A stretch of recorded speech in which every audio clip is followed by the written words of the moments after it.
Local elections in South Africa, local government elections, are extremely important because we have a three-tier system of government: national, provincial and local, but we're not a strongly federal polity, which means that real power is concentrated in central government and also very significantly in local government. So what kind of decisions take place at a local government tier?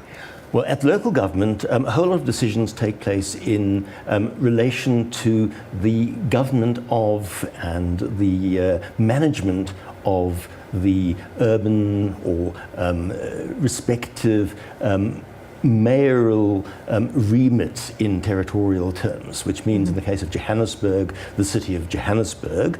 And of course that's very important because Johannesburg is a global city. It's a city that really matters. It's the economic hub of Southern Africa. The way in which local government is carried out is actually very clearly specified in legislation. Professor, what is the job of the mayor?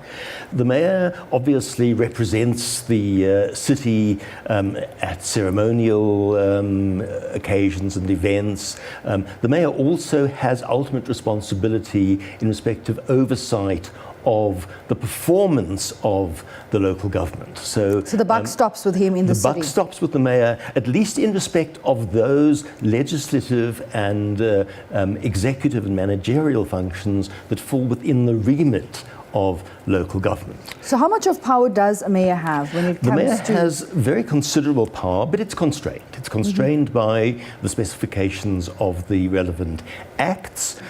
It also includes a functional city, and the functional city extends way beyond the formal boundaries of Johannesburg. They extend right into the heartland of Tshwane, down as far south as Vereeniging, to Everton and to Krugersdorp. This is actually a major cosmopolitan and megalopolitan centre. So the mayor is also constrained to some extent by the fact that he or she have to act in concordance and in some kind of functionally effective way with the others.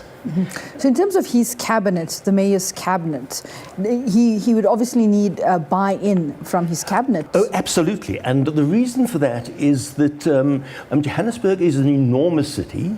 It's a hugely diverse city with different needs, different geographical areas with different problems. And indeed, if you look at the Act, the mayor has to be cognizant of those needs.